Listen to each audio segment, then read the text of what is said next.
आप इस देश का ये लोकसभा इलेक्शंस के बाद क्या देखते हैं, माहौल क्या देखते हैं? मुझे लगता है काफी फ्रैक्चर्ड मैंडेट होगा, ऐसा मुझे लगता है।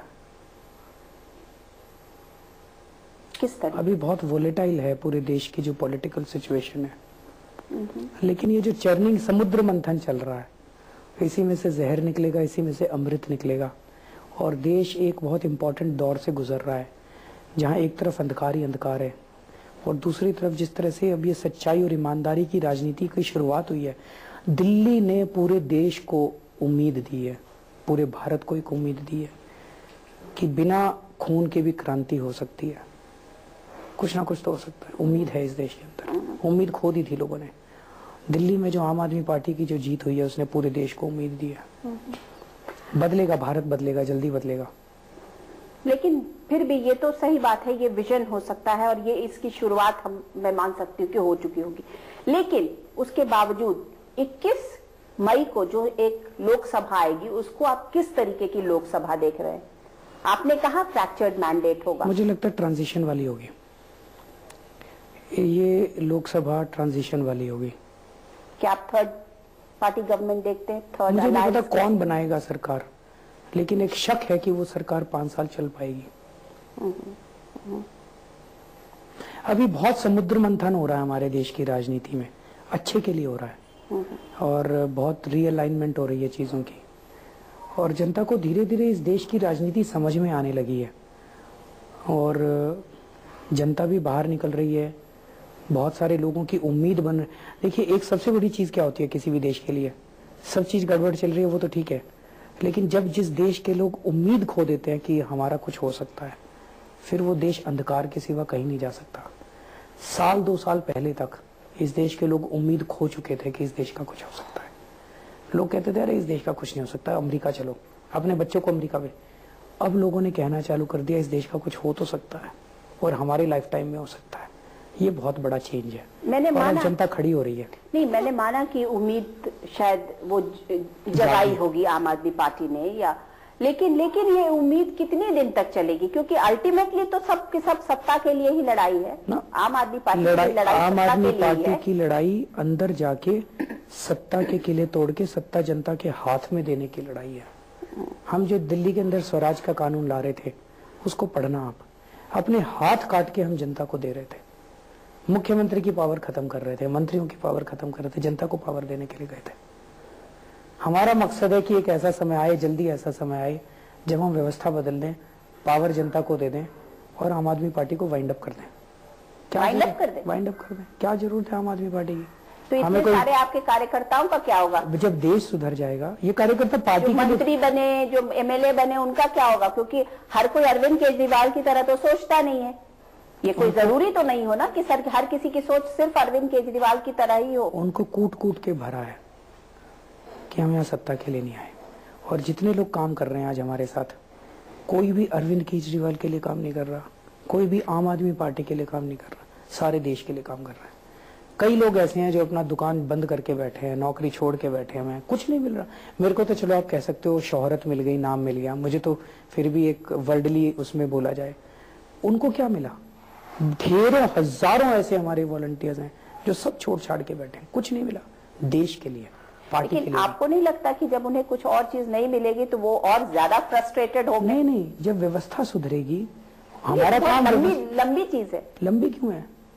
सपना तो देखिए, ये देश भ्रष्टाचार मुक्त हो सकता है, इस देश के अंदर व्यवस्था बदल सकती है, इस देश के अंदर न्याय मिल सकता है, इस देश के अंदर सत्ता जनता के हाथ में जा सकती है। ये सपना तो देखना चालू कीजिए। जिस दिन इस देश के सारे लोगों ने ये सपना देखना चालू कर दिया, ये चुटकी बजाते ही एक बात बताइए कि आप ये जो सपने देखते हैं और जो बोलते हैं या कहने की कोशिश करते हैं, तो आपकी जो एक्स कॉलीग है किरण बेदी जी, वो क्यों बार बार दूसरे तरीके से ट्वीट कर देती हैं? वो क्यों कह देती है कि ये जो अरविंद कह रहे हैं ये सब बेवकूफी है? ये वो क्यों कह देती हैं? क्या बात है? उनको मोदी जी से प्यार हो गया। मैं और क्या कह सकता, उनके ट्वीट से ही झलकता है कि उनको मोदी जी से प्यार है। सिर्फ इसीलिए? और क्या कारण? या कहीं ये तो नहीं कि आपने पार्टी बना ली, आप चमक गए, आप मुख्यमंत्री बन गए, वो वही रह गए? वो प्रश्न उन्हीं से पूछिए, मैं कैसे बताऊं।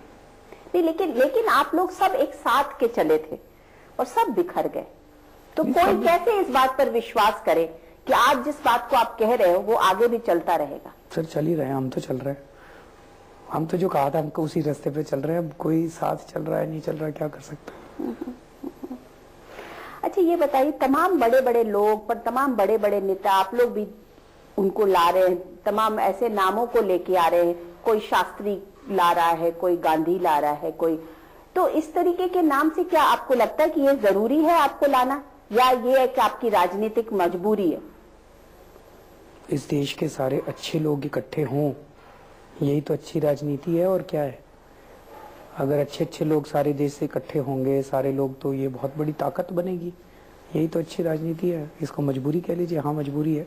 हम इस देश के सारे अच्छे लोगों को नहीं, लेकिन आपको वो भी, आपको सब जो मार्केटेड नाम है वैसे लोगों की जरूरत पड़ रही है इलेक्शन में? नहीं, मार्केटेड क्या, अगर बड़े लोग आते हैं जो आज तक राजनीति में कभी आते ही नहीं थे, पहली बार राजनीति में कूद रहे हैं क्योंकि उनको उम्मीद दिखाई दे रही है, तो इसमें तो खुशी होनी चाहिए देश को। फिर वो आम आदमी का क्या, जिनको ये लोग आम नहीं है? नहीं, खास हैं। कैसे खास हो गए? तब तो आप उनको बुला बुला के टिकट दे रहे हैं। इतने खास लोगों को बुला रहे हैं तो कुछ तो रीजन होगा। आपके हिसाब से आम आदमी? मैं तो आम आदमी पार्टी की नेता हूँ, नहीं, मैं तो आपसे सवाल पूछ रही हूँ। मैं बता देता हूँ, हमारे हिसाब से आम आदमी वो है जो इस देश की व्यवस्था से त्रस्त है और इस देश के अंदर ईमानदार राजनीति कायम करना चाहता है। और खास आदमी वो है जो आज इस देश की व्यवस्था से खुश है और इस देश की व्यवस्था का दुरुपयोग करके अपने लिए फायदा पहुंचा रहा है और व्यवस्था बदलना नहीं चाहता। ये आम आदमी और खास आदमी में फर्क है। जितने लोगों को हम ला रहे हैं वो इस देश की व्यवस्था को बदल के ईमानदार राजनीति कायम करना चाहते हैं, इसलिए वो आम आदमी है। ये बड़ा आपको लगता नहीं कि कुछ ज्यादा ही फिलोसॉफिकल डेफिनेशन है आपका? यही सही डेफिनेशन है। ये बहुत बड़ा फिलोसॉफिकल डेफिनेशन है। इससे ये डेफिनेशन आखिर आपको कहाँ ले जाएगा? हमें थोड़ी कहीं जाना है, इस देश को आगे ले जाएगा, व्यवस्था बदलेगा, इस देश के सारे आम लोगों को इकट्ठा करके व्यवस्था बदलेगा, देश को आगे ले जाना है। अरविंद एक बात बताइए, आप इतने सारे विजन या इतने सारे सपने या इतनी सारी बातें बोल रहे हैं, कभी इस बात का भी डर है कि मैं अगर फेल करूंगा तो क्या होगा? कहीं मुझे लोग उसी तरीके से जैसे वीपी सिंह को बोलते हैं वैसे ही तो नहीं बोलेंगे? सर ये मेरी लड़ाई थोड़ी है, मैं बार बार बोल रहा हूँ, ये तो देश की लड़ाई है। और मैं ये थोड़ी बोल रहा हूँ कि मैं देश को बदल दूंगा। मैं होता कौन हूँ देश को बदलने वाला? इतना सा अदना सा आदमी हूँ। मैं अपना कर्तव्य कर रहा हूँ और मैं कोशिश कर रहा हूँ देश को जोड़ने की, और जितना काम मैं करके जाऊंगा वो जितना अधूरा रहेगा उसके बाद हम सब लोगों के बच्चे इसको आगे ले जाएंगे। तो ये बताइए कि इलेक्शंस के बाद मायावती जी या जयललिता जी या ममता जी, इन सब में से किसी को सपोर्ट करने की बात आई तो क्या अरविंद केजरीवाल या आम आदमी पार्टी इनको सपोर्ट करेगी? आपको लगता करना चाहिए? कोई है करने लायक? मैं तो ये पूछ रही हूँ, तो आप क्या करेंगे? नहीं करेंगे। अगर आपकी जो भी, आप क्या विपक्ष में बैठना पसंद करेंगे? क्या लगता है कि दिल्ली का एक्सपीरियंस बहुत हो गया? नहीं, हम इनमें से किसके साथ जाएं? यही तो प्रॉब्लम है इस देश की, यही लोग तो प्रॉब्लम है। कैसे इनके साथ गठबंधन कर सकते हैं? तो फिर क्या होगा? अरविंद केजरीवाल मैंने तो बताया कि किस तरीके की राजनीति 21 मई के बाद आम आदमी पार्टी के लिए देख रहे हैं? आपके जो चुने हुए जो भी आएंगे रिप्रेजेंटेटिव्स, एमपीज, वो किधर बैठेंगे? सर जो भी रोल जनता देगी उधर ही बैठ जाएंगे। दो चीजें नजर आती है, हमारी पार्टी एक तरह से संसद में एक साबुन के टुकड़े की तरह होगी, चाहे वो छोटा टुकड़ा हो, अगर ज्यादा सीट आई तो बड़ा टुकड़ा बन जाएगा। इन लोगों की सफाई करेंगे उस साबुन के टुकड़े से, गलत काम नहीं होने देंगे। अगर बीजेपी ठीक होती, अगर ठीक से विपक्ष की भूमिका निभाती तो सरकार इतने बड़े बड़े घोटाले नहीं कर सकती थी। दोनों मिले हुए थे, दोनों को पैसे मिलते थे। तो एक सशक्त ऑपोजिशन की भी बहुत सख्त जरूरत होती है। ज्यादा सीटें आएंगी तो ज्यादा अच्छी भूमिका निभा पाएंगे। और दूसरा मुझे लगता है ये फ्रैक्चर्ड मैंडेट होगा इस बार, और ये ट्रांजिशन फेज होगा शायद अभी। लेकिन उसमें आम आदमी पार्टी की क्या भूमिका होगी? मैं तो यही बार बार पूछ रही हूं। साबुन की भूमिका होगी कि आप किधर? साबुन की भूमिका तो मैंने समझ लिया, पर आप बैठेंगे किधर? विपक्ष में बैठेंगे। विपक्ष में बैठेंगे। कि मैंने जब आपका पहले इंटरव्यू किया था तब आपको शायद याद होगा कि आपने कहा था कि न तो मैं कांग्रेस से सपोर्ट लूंगा न दूंगा, न बीजेपी से सपोर्ट लूंगा न दूंगा। उसके बाद फिर भी आपने सपोर्ट लिया और आप गए। मैं सहमत हूँ आपसे। आप आपको याद होगा, हमें ना तो सपोर्ट लेनी थी ना देनी थी। शुक्रवार का दिन था, एलजी साहब का फोन आया मेरे पास कि भाई कल सुबह आ जाइए, आपके साथ चर्चा करनी है सरकार बनाने के लिए। हमारी पार्टी की मीटिंग हुई दिन में, हमने चिट्ठी बना के तैयार कर ली जी, हमारे पास तो नंबर है नहीं, हमें सरकार नहीं बनानी। शाम को अचानक शकील अहमद का बयान आने लग जाता है टीवी पे कि हम अनकंडीशनल सपोर्ट देने के लिए तैयार है, और चिट्ठी दे आते हैं वो जाके वहां पे।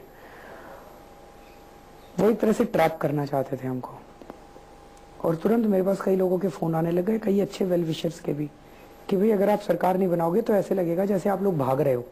और टीवी पे चलने लग गया कार्यक्रम, ये लोग तो भाग रहे हैं, इन्होंने तो जो वादे किए थे सारे बेकार थे, सारे इम्प्रैक्टिकल थे, इनको तो सरकार नहीं आती, भाग रहे हैं फलाना ढिमका। तो एक धर्म संकट पैदा हो गया, हम बिल्कुल सरकार नहीं बनाना चाहते थे। तो अगले दिन एलजी को मैंने कहा कि हम जनता से पूछेंगे।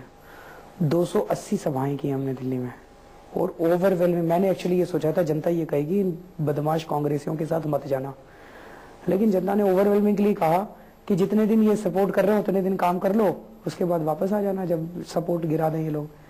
तो 280 में से 257 सभाओं ने कहा कि सरकार बनाओ। तो अगर जनता कहेगी कि इस सरकार में साथ जाके साबुन की भूमिका निभाओ, बीजेपी या कांग्रेस या लेफ्ट किसी के साथ, तो क्या अरविंद केजरीवाल जाएंगे, आम आदमी पार्टी जाएगी? अभी तक तो ऐसा नहीं लगता कि हम कोई गठबंधन करेंगे। अकेला चलो रे, अकेला चलो क्या, किसके साथ करें गठबंधन? जनता के साथ गठबंधन है हमारा, इन पार्टियों के साथ नहीं। लेकिन जनता तो आपको बना के आपकी नुमाइंदगी, तो पूरा मेजोरिटी देना। फिर ऐसे क्यों कह रही है जनता की 4 सीट ले लो और उनके साथ जाके बैठ जाइए सब? अगर जनता चाहती है तो पूरी मेजोरिटी दे। अगर आपकी सहमति से या आपके डिसीजन से कोई सरकार बनती या बिगड़ती, जैसे आपने कहा कि कुछ मिली जुली आएगी, तो अगर आपकी भूमिका इंपॉर्टेंट होगी तो क्या अरविंद केजरीवाल अपनी उस भूमिका को निभाएंगे? अब बहुत हाइपोथेटिकल मैं तो पूछूंगी इसलिए क्योंकि ये सारे सवाल इंपॉर्टेंट हैं।